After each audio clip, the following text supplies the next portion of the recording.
These top 5 hunter builds are essential for dominating the Edge of Fate. If you want your hunter to hit over 1 million damage, turn into a titan, get 3 blade barrage supers in 1 minute, or shoot your shadow shot before the first one is even done, well, it's getting even stronger. Enough yapping. Build number 1, Invis Lucky Pants. This build will destroy all champions instantly, clear rooms, and save the team from wiping and you getting hate mail. You've got mail. Your ass! Your ass! Ditch! 1v1 me, you pussy! The exotic perk reads, pulling out a hand cannon will proc the perk illegally modded holster and can hold a maximum of 10 stacks. And each stack has a ramping damage increase of 45% per hit up to 450%. When using something like Warden's Law, that's a 2 burst, allows you to get to max stacks with 5 shots. Combo that with 4 times, and you're going to be shooting forever. I started blasting. Bang! Bang! And with Vorpal Weapon, grants a 20% damage bonus to mini bosses, bosses, and champions. And with the buffs we're getting to the weapon stat at 200, you get a 15% damage increase. Boy, this is gonna fry. Rev up those fryers! We're gonna be using the Void subclass Deadfall Super to lock down rooms. When casting, any enemy tethered will become weakened, making them receive a 30% damage increase. And 50% of body shots are shared to other tethered enemies. Marksman dodge to reload as much as possible for an offensive approach, or gamblers for defense to always have invis ready. I think the Vortex Grenade is the best grenade, so we're gonna go with that. Aspects, Trapper's Ambush, and Vanishing Step to make our melee and dodge turn us invisible. Fragments, Echo of Undermining, to make our grenades weaken targets. This is 15%.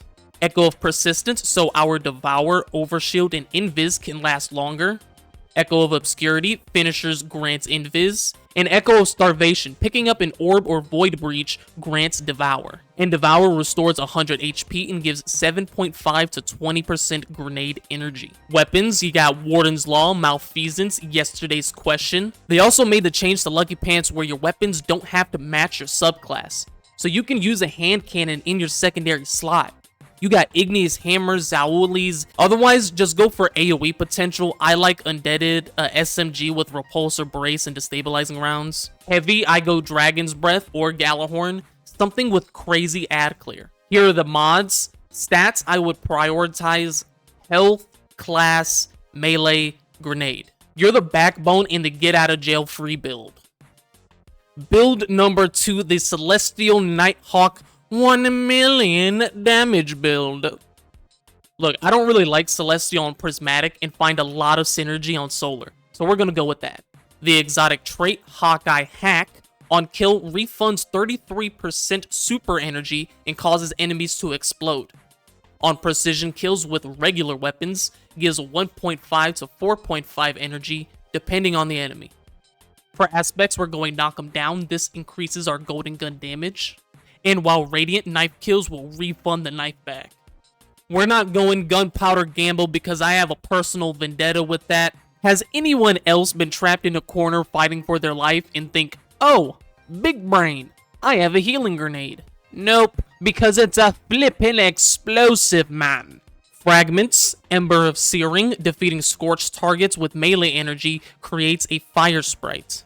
Ember of Mercy, when picking up the fire sprite, gives us restoration. Ember of Empyrean, solar weapon or ability final blows extend restoration and radiant.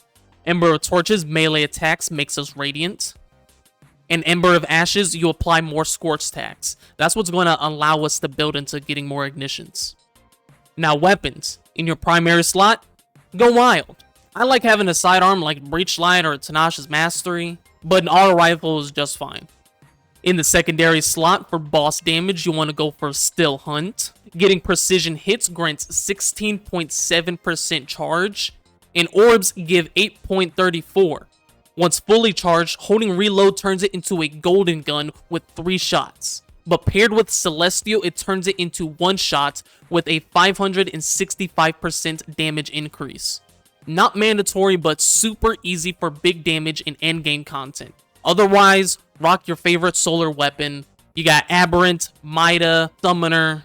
In the heavy slot, you got Apex for big damage. You got the Speleolog.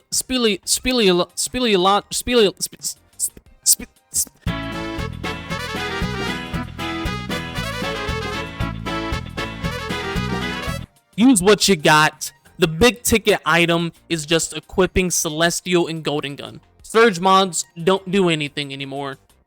Sorry.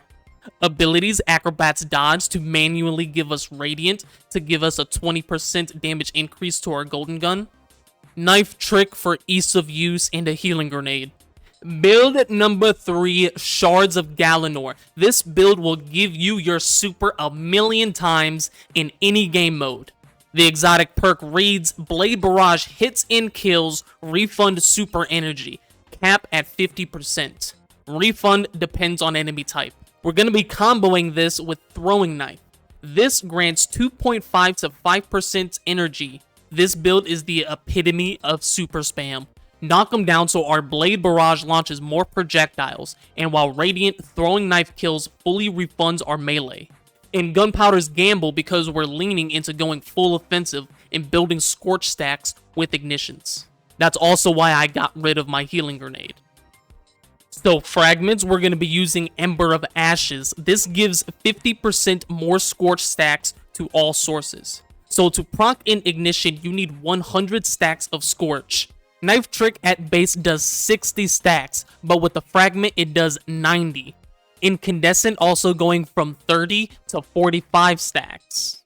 Ember of Torches, melee attacks makes us Radiant. Ember of Mercy, picking up a Fire Sprite grants us Restoration.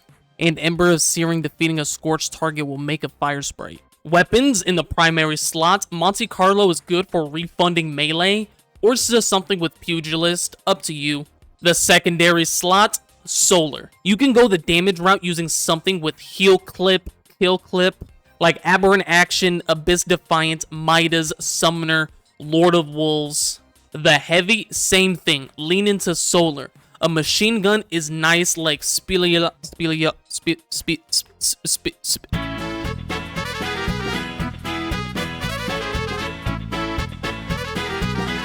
Build number 4, Liar's Handshake. This is the Titan Fantasy with some Hunter Flair. The gameplay loop is punch, dodge, punch, yeeting our hard rods with the power of Zeus in our fingertips. Aspects, lethal current after dodging our melee is infused with Jolt and creates an aftershock. On top of damaging a jolted target with a melee blinds them. So if they're not dead, blind them. And flow states, killing a jolted target makes you amplified and ability recharge is increased. Fragments, Spark of Beacons, while amplified arc weapon kills create a blinding explosion. Spark of Resistance gives us a 25% damage reduction while surrounded. Spark of Discharge, arc weapons have a chance to make ionic traces, and picking these up will give a stack of bolt charge. And Spark of Shock are grenades jolt targets.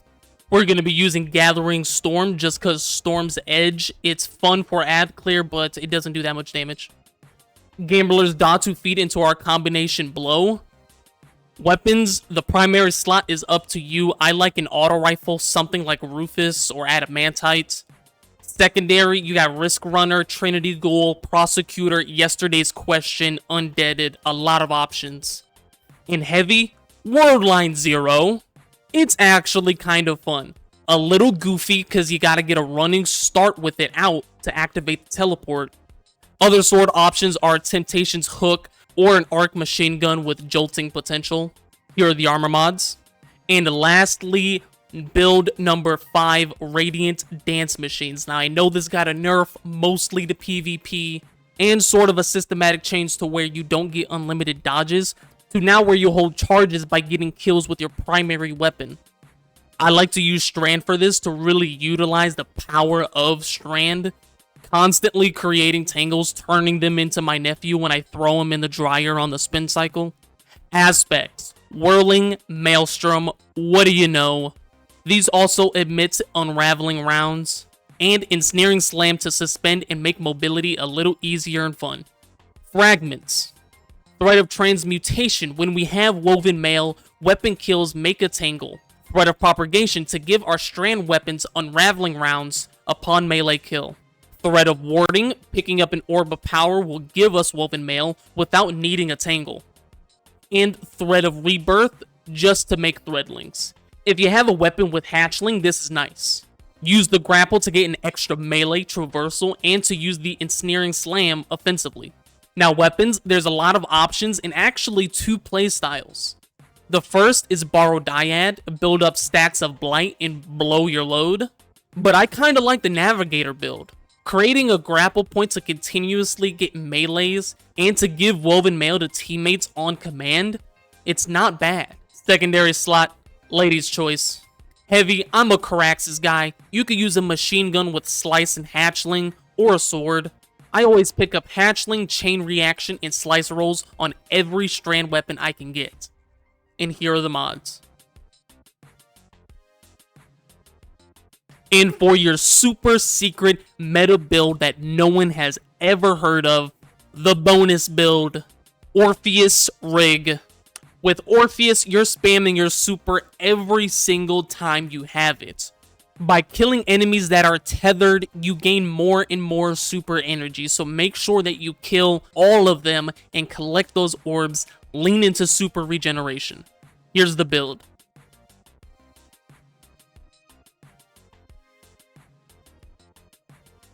Thank you so much for coming by. I'll have more builds coming pre and post Edge of Fate for each class. Make sure you guys check out the stream. Stay tuned. And as always, GG, fellers.